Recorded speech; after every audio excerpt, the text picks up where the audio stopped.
cardiovascular diseases is a group of diseases, and it is the number one cause of death and disability on this planet. And an estimated 650 million people currently live with cardiovascular disease worldwide. Wow. So that's approximately 1 in 12 persons that has cardiovascular disease. Wow. So if you look at U.S. data, Black men are about 1.6 times more likely to die from heart disease and at young ages compared to white men. Okay.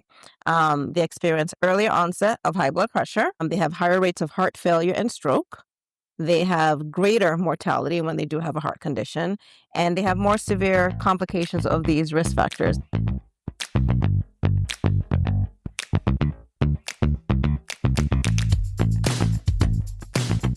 This is the Real Health Black Men podcast, where we empower men to take control of their health.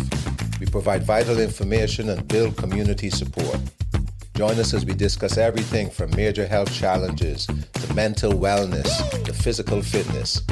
So if you're ready to level up your health and your life, you're in the right place. Let's get started.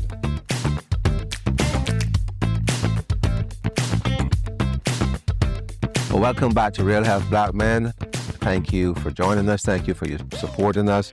I want to thank all who have just become our supporters and sending me notes and emails. I really appreciate that to let me know how to adjust the podcast to make sure that we're meeting your needs. Today, I'm in Barbados again, and I have the pleasure of meeting with Dr. Sayambo. Dr. Sayambo is a non-invasive cardiology specialist and a consultant for the Department of Cardiology Services at the Queen Elizabeth Hospital here in Barbados. She's also the founder of Heart Healthy Incorporated, a practice focused on prevention, diagnosis, and management of heart disease. And as you can tell, our topic today is going to be heart disease and heart health in men. So Dr. Sayambo, welcome to our podcast. Thank you for having me. It's a pleasure to be here to talk about a topic that is near and dear to my heart as we talk about heart disease in men, but also this is also for women as caretakers. Also with heart disease, I have my heart disease pin on. So this topic is for everyone, really. Yes, but with a focus on a lot of time. The caretakers are also a part of the story. Definitely, the whole family. So as we ground in, just give us a little bit about you. As much as you want to tell us about you and your upbringing, where you're from, or your practice, so that our audiences can know that you're not just a cardiologist, but you're a person just like them. Yeah, well, so I like to consider myself, I am an American Niger Bayesian non-invasive cardiologist. So yes, people always ask me, where's your last name from? It is from Nigeria, which is where I spent most of my formative years, primary and secondary school. I was born in the U.S., which is where I went to college, medical school, did most of my medical training, and worked before moving to Barbados about almost 9 years ago. So I went to medical school at University of Michigan, which is where I was born. And I had a friend there, his name was Kemi, who's from Barbados. And he would kind of rave about his little island of paradise. And so in the summer of my first year of medical school, I was interested in research and I wanted to go somewhere exotic. So I found something, a research program that was here in Barbados.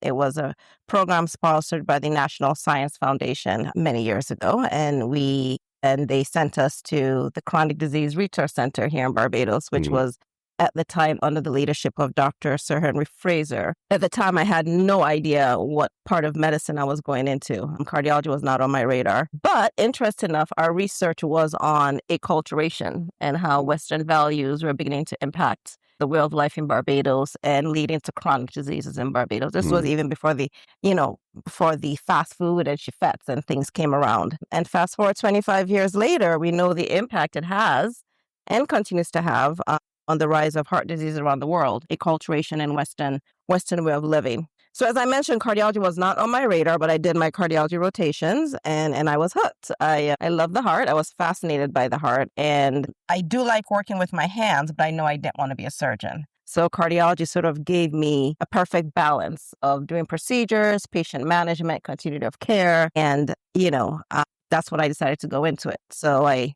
had to go into internal medicine first, which I did at Cornell University. New York Presbyterian Hospital in New York, and I did my fellowship training in cardiology in Georgetown University, Washington Hospital Center in DC. During my training, I did get a chance to come back to Barbados to do an elective. I also went to Nigeria, so that gave me a bit of an exposure into the healthcare system in both places. And then after training, I went on to practice in New Jersey before I relocated to Barbados in 2017, generally for a change of pace. And because I kind of knew the environment, it kind of was a balance between the U.S. and Nigeria. Barbados grew on you. It grew on me. It definitely grew on me. And it really reminded me of growing up in Nigeria. So you said you were a non-invasive cardiologist. You're not a surgeon. And to many of our listeners, that may be a surprise. So could you explain the difference between what you do and what other cardiologists do? So there's cardiovascular surgeon. So those are actually, so people always ask me, do you operate? Right. Surgeries, so that's a whole different field. So as I said, I went into internal medicine. Okay. So you learn medicine, and cardiology is one of the subspecialties of internal medicine. Okay. And then there's a field of surgery, and cardiovascular surgery is a field of surgery. Okay. Under cardiology, there are many subspecialties. So you have invasive and non-invasive. So invasive will be the cardiologists that deal with procedures. So if you have a blockage in your artery, they would do the angiogram. Or if you need a pacemaker or have a problem with the electricity in your heart, they would go in, and when we say invasive, meaning they're cutting the skin, Right. It's not open heart surgery, but they're breaking the skin to do procedures on your heart. And then there are also structural cardiologists that do things also outside of putting stents, putting in valves percutaneously and repairing things percutaneously without having to cut open your heart. So that's the invasive side of cardiology. The non-invasive side is where I'm at, which is more imaging and patient management.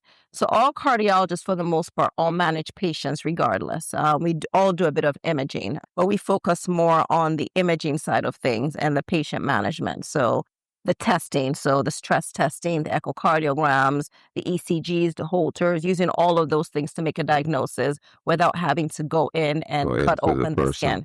We do some minor procedures as non-invasive cardiologists, such as, transesophageal echocardiograms, where we go in with a camera to look into your heart. And there are some non-invasive cardiologists who do some invasive, but not interventions. So they go in and do the caths, but they don't necessarily go in and put in stents. Okay. So, and then you have the electrophysiologists who deal with more the electricity. So many different parts. But Right. so I work in non-invasive, which means I don't break open the skin for anything I do related to the heart.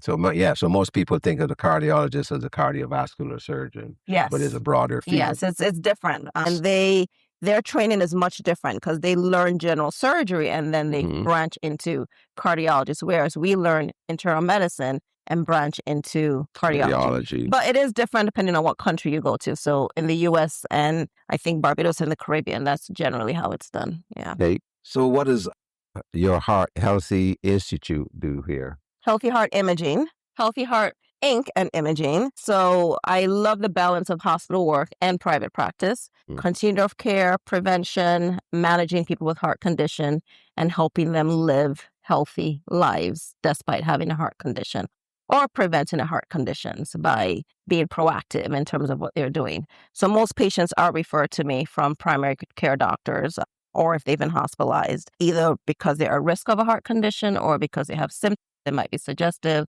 of a heart condition, or they are at risk, meaning family history or something else is going on. So we see patients here. We do cardiac testing, ECGs, Holters, stress tests, echocardiograms, and we refer patients out for any further testing that they may need that's not done within our office here. So just from a layman's terms, it seems to me like a person may have a cardiology issue or not, but you're testing to see if they do.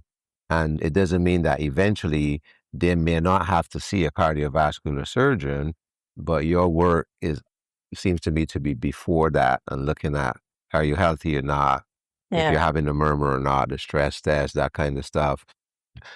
I'm thinking of it along a line. The end of the line may be the surgeon, the invasion, right. But there's a whole bunch of things that can be done between I'm not feeling good to I need a And cardiovascular a surgeon. lot of the time, our patients don't end up with a cardiovascular surgeon. We don't want you to end up with a cardiovascular surgeon. Right. Unfortunately, and as I said, cardiology, the field of cardiology is changing. We're able to do a lot more, especially in bigger countries.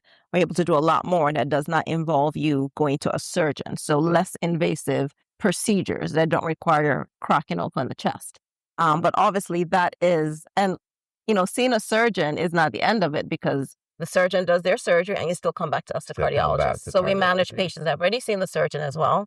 They come back to us for continuity of care and to make sure that whatever condition we fixed, we can continue to manage it. Okay. Because, of course, things can progress and get worse.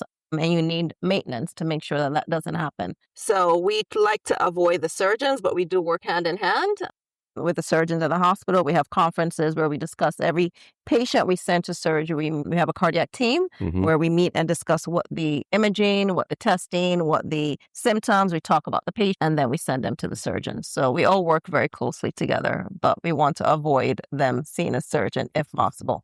Can you define what cardiovascular health is, and then some of the specific areas that it may encompass? Cardiovascular health refers to the health of the heart, which is cardio, and vascular, which are the vessels of the body, right? And I do like to differentiate it from cardiovascular diseases, which are diseases of the heart and the blood vessels. Okay. Right? Cardiovascular diseases is a group of diseases, and it is the number one cause of death and disability on this planet.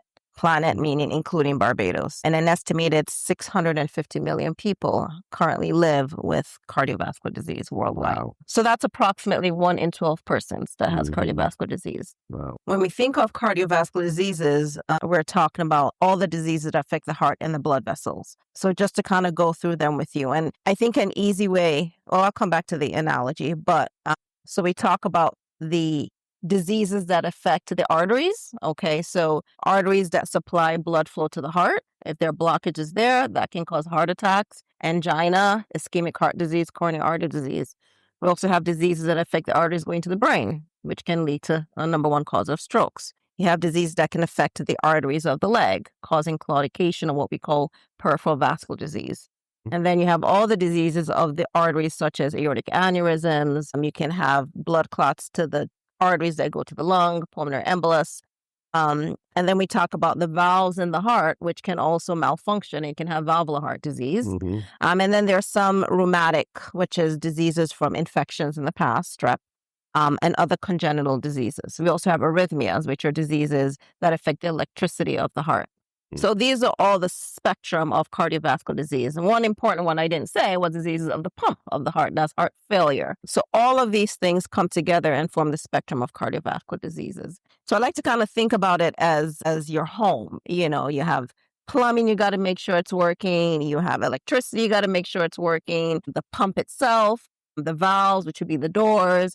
So you want everything to be in good working order in order to have good cardiovascular health. And one thing to keep in mind is that, cardiovascular health goes beyond the absence of disease.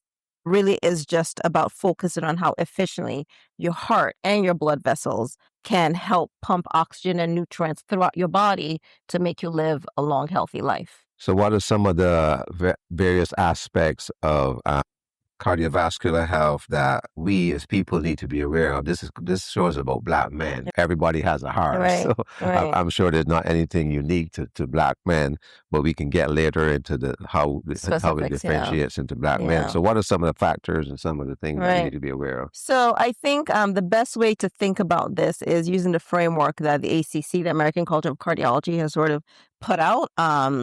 It went from Life's Simple 7 to now Life's Crucial 9, sort of the 9 things that we can regulate or control in order to have a healthy heart. On that note, all of these things obviously contribute to cardiovascular disease. So if we can deal with them, then we can reduce our risk of cardiovascular disease. So I like to break them into 2 groups. So one is healthy factors and the other is lifestyle behaviors. Yeah. So health factors, lifestyle behaviors. So some of those health factors, again, which most of us know, so blood pressure, blood sugar, blood cholesterol, body weight, and psychological health, right? So these are factors that affect your cardiovascular health. And obviously the diseases that can come out of those, if those factors are not controlled, include hypertension, high blood pressure, high cholesterol or dyslipidemia, diabetes from blood sugar, and obesity and metabolic syndrome from your weight. Lifestyle behaviors that can affect these things and also affect our overall health, not just with heart disease, but all disease processes, are the lifestyle behaviors that can contribute to these things, but that we can also change, which will include, of course, diet, physical activity, let's not forget sleep, avoiding tobacco or smoking, and then stress, which contributes to the psychological health. So I have stress or psychological health under both groups, right? Health factors and lifestyle behaviors, because stress is something that can be a medical diagnosis, anxiety, depression, other things that can affect your psychological health. But there are also things that in our behavior that contributes to our psychological health, which can include stress and other things if not managed correctly. Yeah, well, that's very interesting, because I've been doing a few episodes lately on mental and emotional health. And many doctors that I've talked to, or even practitioners, a lot of times we don't get into the emotional and psychological health, but you went right into it. So there must be something there that your cardiologists see, that our mental and emotional health has a direct impact on how our heart functions. 100%. And while it is a big field, not necessarily my area, but we see it in everything. And people manage their conditions, in terms of taking care of themselves and being able to do things they need to do for their heart health, anxiety playing a role, depression playing a role. And we do know that, when people do have an event, a heart attack, it's not always the 90% clogged artery that causes that. It's the vulnerable plaque in a 50% clogged artery. And we don't know what it is that causes that artery to suddenly rupture and cause a heart attack. And I think, stress and other things probably play a role with that. And there are some conditions that are directly linked to stress. There's some heart failure or heart pump condition, heart attack conditions that are directly related to overwhelming stress. So we see that obviously stress affects all of the factors we talked about: overeating and developing obesity and metabolic syndrome, eating the wrong things, high cholesterol, salts, and developing high blood pressure. So it affects everything. And again, all of these then contribute. So we see it a lot in cardiology and even treatment and management, in terms of how people approach doctors and how people approach taking care of themselves. If you're not mentally or psychologically well positioned, then it's going to be very difficult to manage a condition that you're diagnosed with. We're able to treat you and get you to lead a good, healthy life.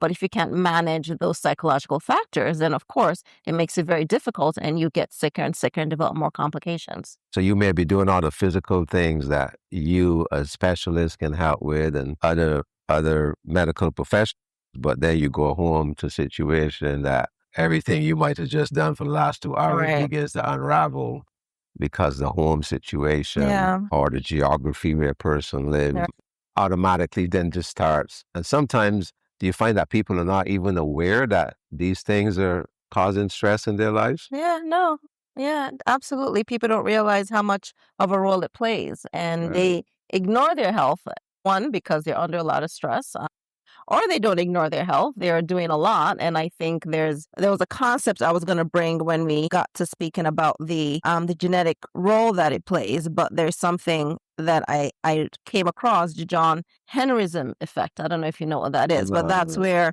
we talk about the physiologic toll of chronic repeated exposure to systemic stressors can interact with genetic factors to sort of accelerate cardiovascular aging and high blood pressure. So that's where people are doing a lot. I think John Henry was a man that he came out of slavery. He owned all this wealth. And at the age of 50, he died of heart disease because of achieving so much and just pushing, and not realizing that he was under a lot of stress, trying to overcome. But then at the end of the day, he died at a young age because he was not prioritizing his health and just not even realizing probably that he was under a lot of stress.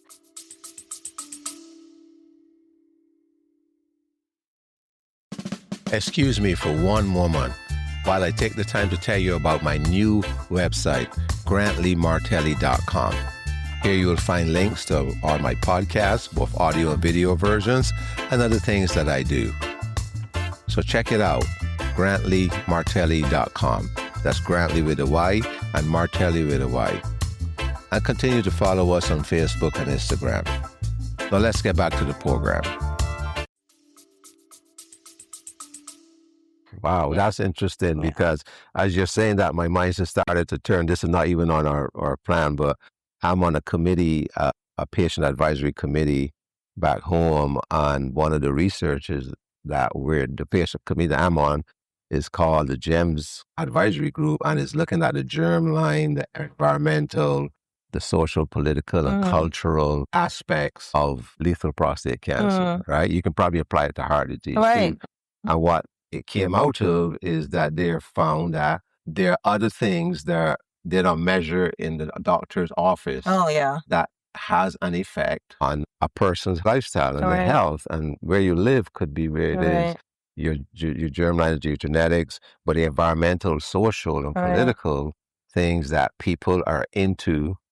One of my therapists that I interviewed said he talks to people who not even have realized that we have undergone a trauma and we're still moving forward. We just automatically adjust to that and keep moving forward, not realizing that that's putting a stress on our body. And I'm, as you're talking, I'm seeing how that also relates to heart disease. It could be. Absolutely. You could walk into another person I was talking to was saying that some of the people they've been trying to help, they found that if they don't look at where they live, most of the things that they're trying to do don't work, because a lot of their clients are going back into environments that are contradictory to what they're trying to accomplish when they're It's a big field, and it's a lot that needs to be addressed from a global and a public health standpoint. As much as we try to address it in the office, we don't have all the answers, and we don't have all the metrics to use at this point.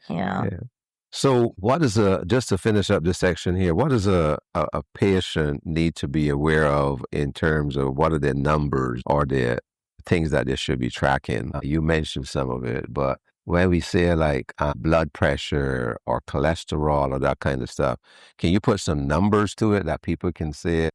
Because some people I talk to say, I get this results back from my doctor and there's a whole bunch of numbers and I don't have a clue what they mean. And some people call their doctor and say that. But a lot of guys say, I just filed that away because I don't understand what it meant. Yeah. And that's what we're talking about, a lot of guys, especially the men, right? So I think even before we get into the numbers, I wanted to just sort of put in perspective exactly. We talked about how many people have heart disease, but let's even just relate that to Barbados and Black men and women in general. So if you look at U.S. data, Black men are about 1.6 times more likely to die from heart disease and at young ages compared to white men. They experience earlier onset of high blood pressure, which you brought up. They have higher rates of heart failure and stroke. They have greater mortality when they do have a heart condition, and they have more severe complications of these risk factors, dialysis, and other conditions. And we have to keep in mind that race itself is not the disease. As we said, the drivers are a mixture of biology, the environment, access to care, chronic stress, our nutrition, our sleep habits, and most important, economic inequality, right? The system, and a mistrust in the system, especially for Black men. So these disparities are really driven by these factors and not necessarily by genetics, even those genetics do play a role. And when you look at Black women, they tend to experience a higher burden of specific risks like stroke and hypertension compared to men, or compared to other ethnic groups. However, Black men are more likely to have a higher mortality rate. And for women, it's at a much older rate. So when you look in Barbados, the Barbados National Registry for Chronic Diseases actually tracks and records data on cancer, stroke, and acute heart attacks here in Barbados in order to help improve, health programs and to monitor disease. And in 2022, that's the most recent data we have of everything. 556 Barbadians had a heart attack. 765 had a stroke. That's about 10 heart attacks a week, about 14 strokes a week on average. So this may not seem like a lot, but given our small population, it is. On an island, it's a lot. It is a lot. And if you look at, easy way to look at it is that for every 100,000 men in the population, about 146 had a heart attack and 98 died of a heart attack. Wow. When you look at women, 89 out of 100,000 had a heart attack and 64 died of a heart attack. So, and this is just in 2022. So as you can see, men make up slightly more than half of those cases totally. And most of the men, in the men, the cases occurred mainly in the 55 to 74 age group, whereas in women, it was above the age of 85. So younger men are developing these conditions. So these figures from 2022 are one of the highest figures they had seen in the 14 years they've been following these numbers. I don't want to assume, but I'm the sense I get is that those numbers are going up, despite what we're trying to do. If you look in Nigeria and the rest of Africa, cardiovascular disease is now accounting for 1 in 3 NCDs, almost getting to the point of infectious diseases, which are the number one causes of death in Africa. And of course, these rising cases are being driven by lots of things: rapid urbanization, sedentary lifestyles, everyone has a car now. So all of this is triggering an increase in high blood pressure, diabetes, obesity, and causing more cardiovascular disease. And hypertension is one of the biggest drivers in Africa. And it's not so much that these are just statistics, right? If you don't die from your cardiovascular disease, you're left with a disability. So which impacts your ability to work. It affects your independence. It affects your family, your workplace, income, everything. Yeah. And then that even adds more stress to everything. So one of the things is we have to ask is, why are these numbers going up, right? And some of that just has to do with some of the stubborn rise in these risk factors, the risk factors we discussed, and delays in not getting treated, not recognizing these risk factors, not having warning signs, presenting too late. And when you do get to the hospital, sometimes you don't get the care that you need, either because of lack of resources, which is an issue here in Barbados. And also even in the U.S., depending on places you live, you don't get easy access to, as we talk, it depends on where you live as well. There's also inequalities in terms of treatment, and they've seen that as well. So all of these things are why heart disease is such a big deal. And that brings me to your question about high blood pressure. So I think hypertension is one of our biggest issues, especially in Black men. I think it's one of the single most important thing if we're going to discuss cardiovascular disease and how people can change things. It's interesting, right? Because as you're thinking there, I'm thinking a lot of people have this idea that you live on an island and everything is chill. Right. And nobody's Everything going is like airy, you see right? on TV. No stress. Everybody's going stress, paradise living. No. There's lots of fruits. Everybody's on the beach. But here we're talking about high rates of stress and cardiovascular disease and getting into hypertension. Fine, because even when I moved to Barbados, people always thought like, "Oh, you're just living in paradise." I'm like, "No, I'm working. I'm hustling. Like just like you." Yeah. It's just that yes, I get to see the beach more regularly, and maybe reduces my stress level. And if I want to go, I don't have to drive 100 miles. I could just walk to the beach. So yes, I know the feeling. But let's get back to the risk factors there. We get back into hypertension as one of the central issues when it comes to cardiovascular health. Right. And, something you brought about is even in Barbados, like you said, you're looking at the island and everything. And why is it that we still have such high rates of hypertension? And, there have been we do know that there's a genetic factor. And we also know that there are environmental factors, right? So genetically, studies have shown that people of African American descent do have specific genes that help regulate salt and water that are abnormal. And so as a result, we're more sensitive to dietary sodium and increased risk of high blood pressure. And as we know, as we mentioned, the genetics itself interplay with environmental factors that then lead to us developing high blood pressure. So one of the things, again, diet. So depending on where you are, depending on your socioeconomic status, we tend to eat a diet that is low in potassium, high in sodium. So when you already have a genetic predisposition to it and you have a diet that is not a balanced diet, either because you're not able to afford a healthy diet or because you don't have the knowledge to know what is healthy or because you're young and you think, oh, I can eat anything I want. You add that to the genetics and then we start to see that's why we see so much high blood pressure in Africa, in the Caribbean, in the United States. And again, high blood pressure is one thing that we know puts you at risk of developing. 90% of people who have strokes and heart attacks have high blood pressure, especially in Black people. Okay. So it's very important that, if we're looking at something, again, cardiovascular disease is a huge topic and we can talk about so many things. But I think when it comes to men, we really need to look at high blood pressure as something that we can manage, is treatable, and we need to pay attention to if we're starting somewhere. And it's preventable. And it is preventable. Yeah. Right. So that's interesting. And we can get into the misleading stuff about I'm feeling okay. But just this morning, I was with some people, and one of the guys was there, and he was saying a lot of times guys don't want to go to the doctor because they don't want to hear the bad news of I may have this and I may have that. And I said to him, knowledge is the key. Not knowing what you have, you can't do anything about it. Right. So the doctor is not giving you bad news. The doctor is giving you information that To you help need to you. be able to assimilate to make a decision. Yeah. If you don't go, you don't know. Yeah. Yeah. I mean, literally 2 hours before I came here, I had this discussion with a friend here on the island. But I think people think ignorance is bliss, and and they're not thinking through, and then they end up in the hospital in a very bad state. As you said, there are lots of myths that surround people going to the doctor, and there is this fear, especially among Black men, about going to the doctor. People think that if I go to the doctor, they're going to put me on medications. They don't want to take the medications. It's funny. I just this past week, in our line of work, we see patients in the hospital, and I was rounding. I mean, first, I can't tell you how many times when I am rounding with the junior doctors, and we see a lot of heart failure patients, and they come in and they present the patient and say, patient has no past medical history. Meanwhile, their blood pressures are through the roof. And when you actually push a little further and ask them a question, well, when's the last time you saw a doctor? They haven't seen a doctor in years. Yep. So they don't have any past medical history because they haven't seen a doctor in years. They haven't created the file. Some of them since they last saw their pediatrician, or they saw a doctor and they were told they had high blood pressure, and we're told, okay, you need medications, and they never went back.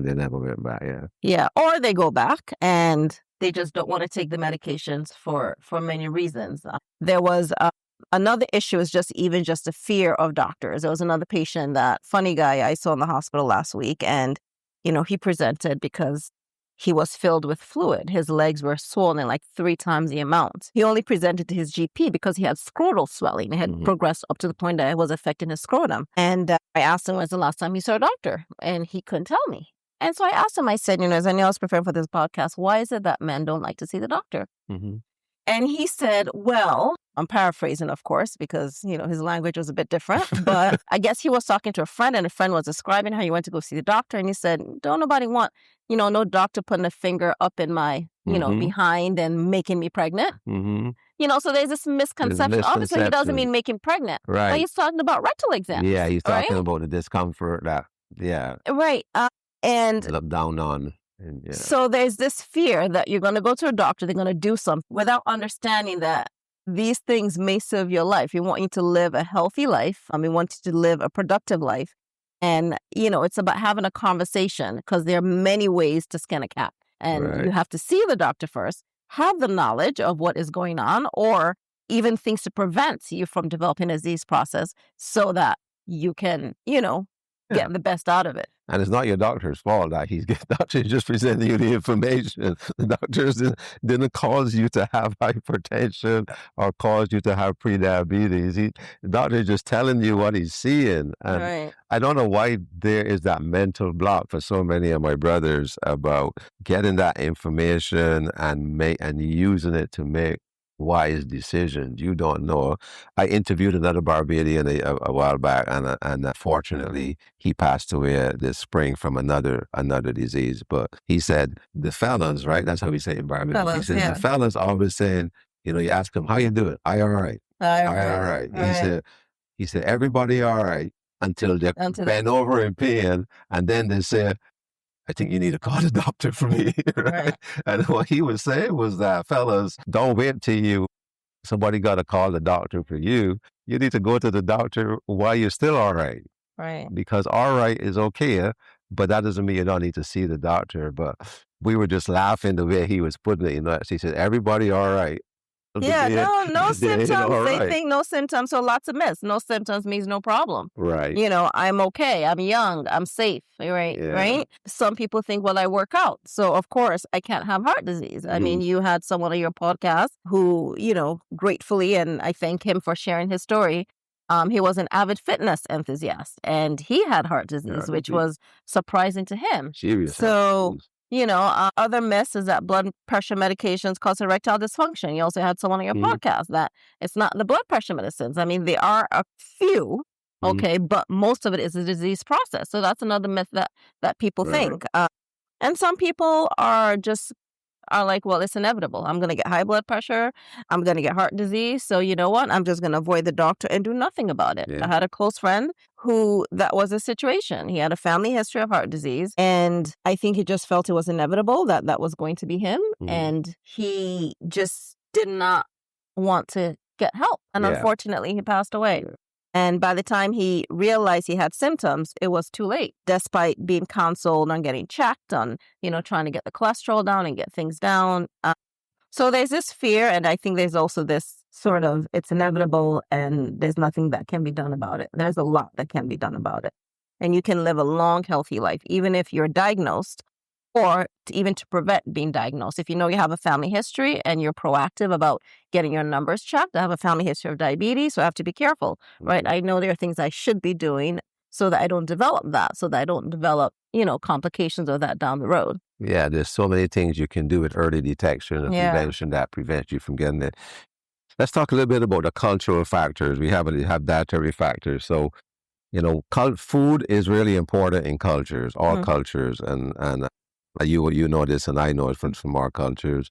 A lot of us come back to Barbados and we want to eat Bajan food and we want to do all this stuff, and we have our preferences. And I also remember you talking about when you were in medical school, coming and studying how the diet was changing due to influences from America and Europe in the diet.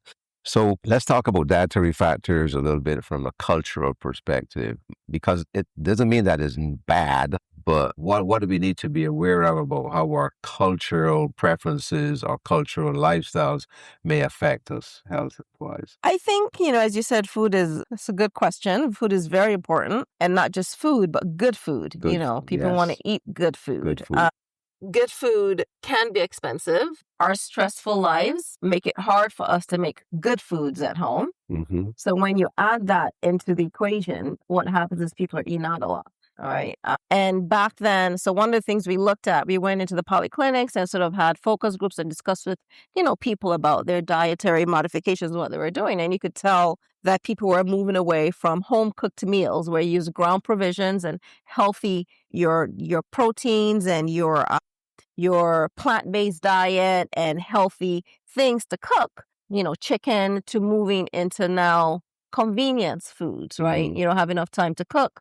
So you're eating fast food that's loaded with salt, loaded with grease, loaded with calories. And, so it really plays a role in terms of why we're seeing this rise in NCDs around the world. And we're more sedentary too. And then you add the sedentary aspect of it. You go to a drive-through, you sit in your car, and you can't not even walking to get your food. I mean, don't get me wrong. I go to the drive-through. We all do, but you think about it, the difference is like 20 feet, but we don't get out of the car, Right, and even when you look at our culture and saying that, we want to eat, people want to eat well, eating out a lot versus, as I said, the old way of cooking. You have some of the octogenarians that work the fields, and they also ate what they worked and have lived long, healthy lives without comorbidities. But now we're seeing 30-year-olds developing diabetes and high blood pressure. And a lot of that, again, has to do with, I think, that we are the stress and not going back to how we used to eat back then. And then, of course, things that processed food, a lot of, even if you're not eating out, it's easier to buy stuff off the shelf and throw things together. I mean, even I do it, right? Because you've had a long day at work and you come home and you don't have time to, start soaking or creating something in the morning, finishing up it at night. Yeah. So even within your house, even if you don't eat out a lot, you're still buying a lot of processed foods. And we know that these processed foods, sugar-sweetened beverages, other things that we're using, alcohol being one as well, easy access to alcohol, again, to combat stress. And just because people feel like it doesn't make a difference, it's okay to drink. All these things affect our health. These are all parts of dietary things that we could change that could improve our health. Yeah, and sometimes, I try to be particular about saying when we talk about diet, it doesn't always saying that we can talk about the things that negatively affect our health. But there's also things in our diet that positively affect the Right, health, that we can absolutely. increase, more turmeric and more natural foods into our diet. So diet doesn't always have to be negative. It Right, can be asking the question, what can I do within my lifestyle and my environment right, to make my health even better? right. So yes, I don't have time to cook like I did, but when I eat, what can I be more What can I put particular in there about? that's gonna be that's gonna be more beneficial More beneficial to me versus not. And there are rather than lots of tricks and things there that people can get information about. If you're having difficulties, you can speak to your doctor. There are lots of nutritionists. And I don't want to say dietitian. They don't like to be called that, but nutritionists who can guide you to guide the right you. things to eat. Because a lot of time people think, oh, I'm doing nothing wrong. My blood sugar is spiking. My blood pressure is high. I'm doing nothing wrong, right? Right. But they don't understand that nothing wrong might be exactly what they're doing that's Right. affecting. Because it's so natural. Right. So Yeah, even for people knowing that. sometimes with diabetes, they say, well, I can't get my sugar under control. I'm eating lots of fruits and vegetables, but Hmm. some of the fruits, have a lot of sugar. Sugar So in it. you have to eat them. You have to know which ones, and you have to eat them in moderation to make sure they're not spiking your blood sugar. Yeah, and I think this is a really important topic too, for especially for men, because a lot of times when you start talking about dietary, guys are like, well, I don't want to go on a diet. I want to eat what I want to eat and I want to do it. But dietary doesn't always mean you go on a diet. No, it's It means not. sometimes it means you just do a few little changes here and there that can have a big Small effect, steps. right? Because that's one of the cultural things. Women go on diet, men don't, Yeah. you know. But even women, for diets, again, one thing people, as you said, it's not about, I always look at it a lifestyle change. Right, It's not yeah. a diet, it's a lifestyle It's a change. lifestyle You're eating change. better, you're eating healthier, right? So Right. more fruits and vegetables, smaller portion sizes as much as you can, and not making drastic changes. Yeah, you want to go to that wedding and fit in that dress. You might go on a diet and make a drastic change for that reason. But Right. really, it's not sustainable if it's not a lifestyle Right. change that you're Right. making. And little small steps can make a big difference. It can be very incremental. You don't Very have to do some of incremental. the stuff you see on TV, cut out everything and Yeah. don't do that. And Yeah. sometimes that's in people's head, right? Right. Like you said earlier about going to the doctor, right? It's in your Right. head. The Right. same thing with food, it's in your head. Well, if you start talking to me about nutrition, that means that you want me to cut out everything. My food's Yeah. not gonna have any taste, my drink's not gonna have any taste, everything's gonna be bland. I don't want to talk about that. And I think That's not what we mean most of the time. it's not, but I do think that there are some physicians and doctors out there. And I remember I was talking to a friend of mine who got a scare. And, we have to understand we don't want to have the patient not come back and see us because we've now told them, don't eat anything, don't drink anything, right? Right. You have to create that patient trust. So patients have gone the other extreme and then got sick because, and that was the case. The doctor, I think he was found to be pre-diabetic and he cut everything out. And he was so miserable. He was miserable. He was weak. He was tired because the doctor said, no this, no that, no this, no that. And that's not, it's not easy to do. So And we it's have very to be abrupt, too. mindful, very abrupt. We have to be mindful of how we educate patients. And yes, we don't have all the answers. And that's why I tell a lot of people, well, you're better off seeing a nutritionist because it does take a lot of time to sit and discuss all the different things and going through your food journal and all of that. So we have to be mindful of that. And patients also have to be mindful of that. That's small steps and not drastic, big changes. Yeah. So, doctor, what advice do you have for men who avoid regular medical checkups? Well, first and foremost, you're not going to know until you're checked out. All right.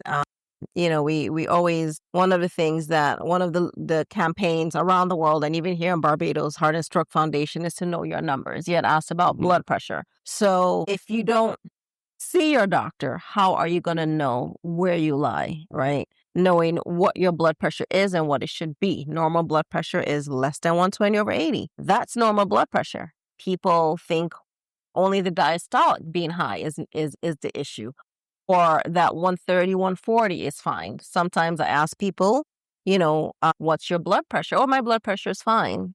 And I say, well, what's the number? 140s, 150s. So you need education in terms of seeing the doctor, let them pointing out that your pressure is high and ways you can try to bring that down. Diet, exercise, they can look lifestyle modifications and they follow you over time so that as that blood pressure starts to go up past a range where maybe diet and exercise is not good enough, they can start to have a conversation about medications and what medications are going to be best. If you're calm and your pressure is through the roof, you may have to be started on medications right away because you are at risk of having a stroke or heart attack short term as opposed to, long-term risk of those complications or dialysis or things like that. So you're not going to know your numbers. You're not going to know your cholesterol unless your doctor checks the blood test. Yeah. You're not going to know your PSA unless the doctor checks the blood test. You're not going to know if you have diabetes. A lot of these things. And that's one of the reasons hypertension is called the silent killer, because people don't feel it. By the time you feel it, it's already too late. It's already causing damage slowly in different parts of your body. Same thing with blood sugar. By the time you feel it, sometimes you already have some damage already in your body. So in order to know your numbers and to lead a healthy, productive life, you have to see your doctor. And there are guidelines and recommendations for how often you see the doctor after, you leave the pediatrician. It might be every, 2 to 3 years. 3 to 5 years, depending on where you are in your age. But once you get to a certain age, you really need an annual physical. Now, for young adults, it's 2 to 3 years. And then once you get past a certain age, you should see a doctor annually. If you're on medications, you should be seeing the doctor every 3 to 6 months so that they can continue to fill the medications and observe your treatment to whatever medications you're on, whether it's for the blood pressure, whether it's for the cholesterol. So it's not a one fix. It's monitoring and managing these conditions by adjusting things. And they may need to be adjusted, yeah. Yeah, and there has to be. Your body's changing. You're getting older and different things change in your body. You go through a stressful period and your pressure goes through the roof. So things are constantly changing and you need to be guided by that doctor. So, find a doctor that a GP, you always start with a general doctor. I have some people that come directly to me, but I always tell people always have a general practitioner that you can grow with, because then they have records when your kidney function changes, when the PSA changes, when the blood pressure changes. They keep track of your records and you start to develop an honest conversation. You can have shared interactions with them in terms of how best to take care of yourself. Yeah. So that's what I would advise, that at least see a doctor, incorporate. Now, we have a public health system, right? There's no reason. There's complaints about long wait times in the polyclinics, but every single person in Barbados is able to see a doctor for free. The hospital is supposed to be for acute care. And when we have a lot of people coming in because they haven't been managing themselves adequately, the hospital becomes overwhelmed. So it is there for acute care, but people need to take advantage of the private doctors, the private GPs, and the polyclinics in order to get themselves checked at least once a year, even if they're healthy. Yeah. And that's the Caribbean context. And those are available all across the island, all across the country. But even for people in the United States and other places, a lot of people have health insurance. Yeah. And certain annual physical and certain tests are free. Yeah. Within the health insurance policy. And we still don't take advantage of it. So we have the system here. We need to take advantage of it. But those of us who are in other countries, there may be other things you can do for your annual physical that don't cost you anything and don't send you price up. All it costs you is a visit to the doctor to get it done. And it's much cheaper than on the back end when you do get a medical condition that could have been avoided or managed correctly if you're waiting because you think you can't get that health care or that preventative care that you need. Yeah, and sometimes you can just let the doctor know, that something is going on. In the U.S. or where we live, we have something called My Charts. Yeah. And it's this sophisticated thing, all your testing and everything. But one of the beautiful things in it is that you can send a message to your doctor. Because a lot of times people call the doctor and they say, waiting for the doctor to call back. And doctors are really busy. But I love that because you can send them a message and you can get an answer back. And sometimes it's not the doctor, maybe the nurse practitioner or whatever, but they run it by the doctor for you during one of their breaks.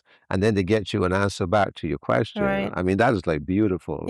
And everyone, everyone is working together. Again, electronic medical records have really been a game changer. So people are able to have more interaction. They're able to have access to their numbers, their lab values, their blood pressure, all of those things that you need to know. Mm-hmm. I mean, it's something that we don't quite have yet here in the public setting. In the polyclinics, there's a bit of that, but they're working on it. And that's something that is coming in terms of an electronic medical record and giving people access to their information. so that they know how best to deal with it. I mean, of course, you don't want to just have the information blindly. You have to be guided by the information, because otherwise it can cause even more stress, not knowing what those numbers may mean. We can talk about that. I won't get into that. But let's talk a little bit about your preventative care and screenings. Right. Then we can wrap it up. So we talked about know your blood pressure, know your cholesterol, diabetes screening, weight circumference awareness, family history. Let's talk a little bit about the genetic. But I think we touched on it a little bit, that sometimes genetics can play a part in our cardiovascular health, but that doesn't necessarily mean that it's hopeless.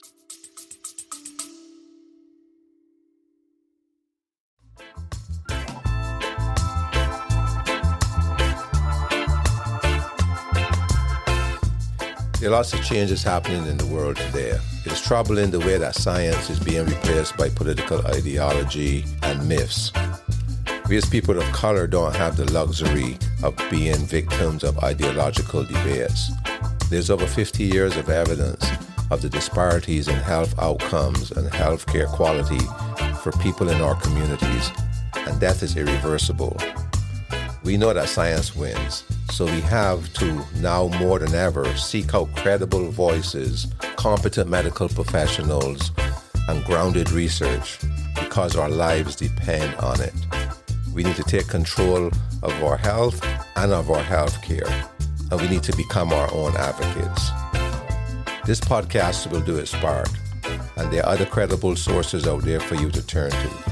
So let's not get weary or complacent, because your life matters.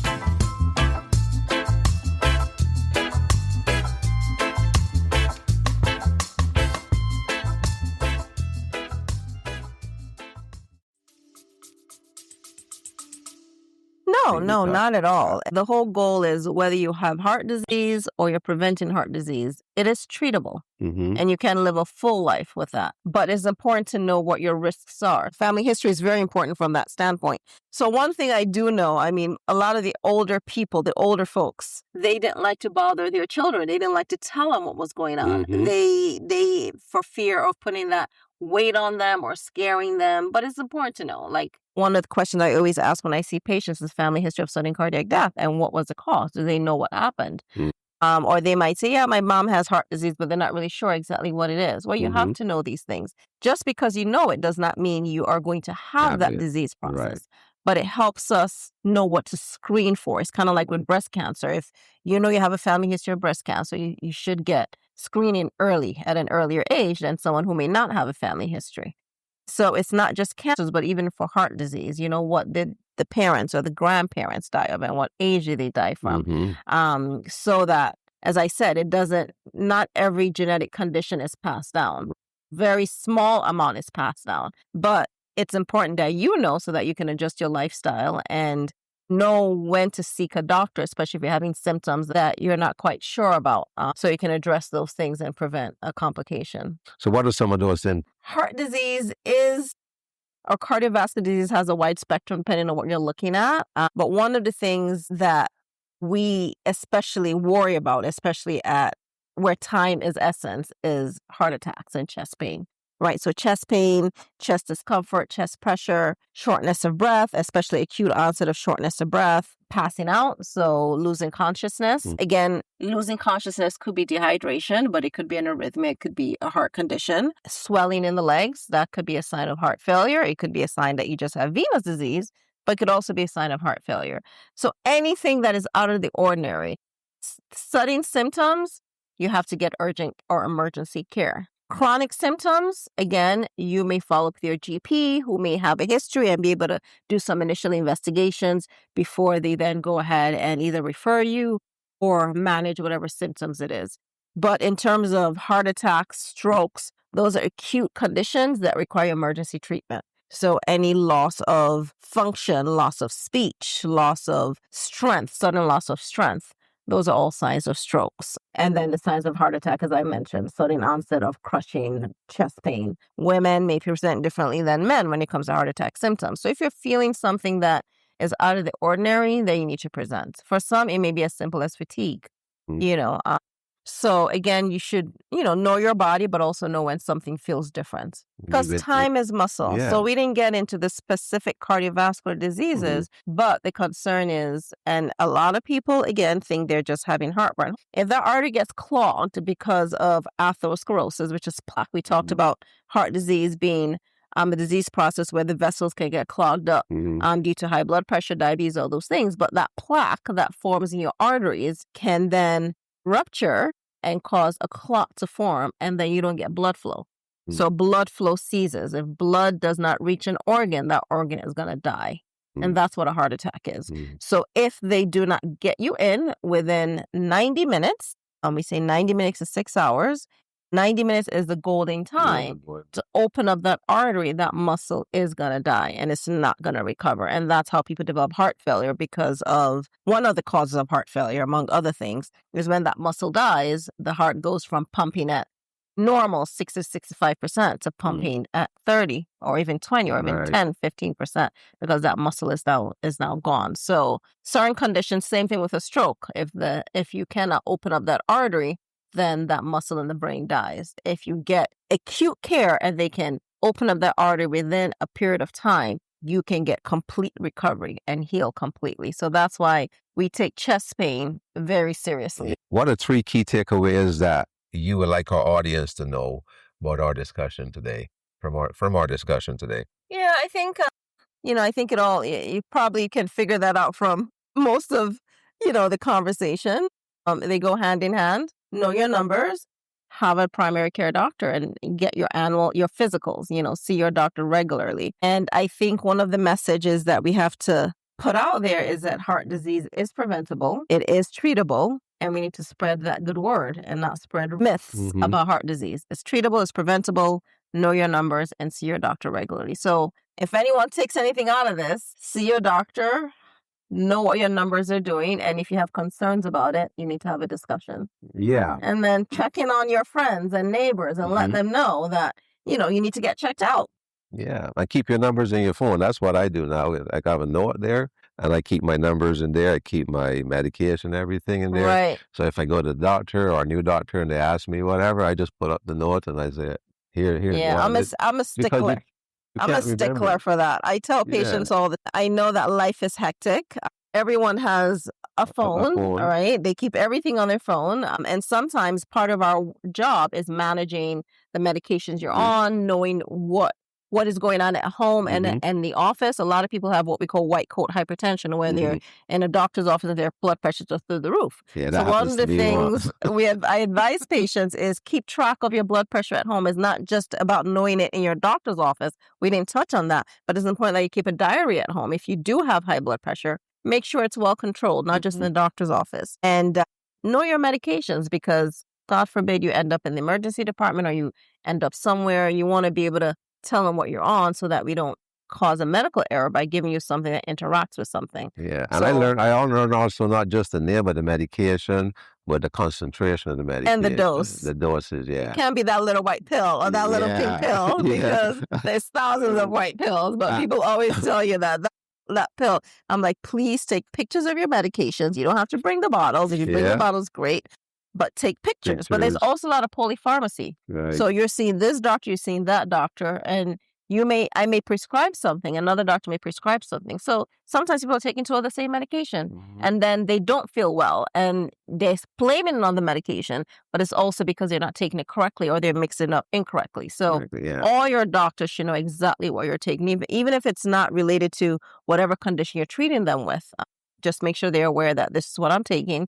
It's important to some doctors based on how they're treating you, and for some doctors, they don't need that information. But you should always have that information readily handy. So use your phone, put it to use. There's so many apps that you can use to keep track of these things, to look at the trend in your blood pressure. It can alert you when it's running higher, when it's low. You can list all your medications. I mean, so you don't have to try to remember all of this stuff. There's so many tools out there, and lots of them are free. The note that I use on my phone is free. It just put it in there. Like you said, sometimes I take a picture of it, and that has helped me so many times where I just hand it to them. And I remember one doctor said, "So thank you so much." Yes, I love it when they come with that.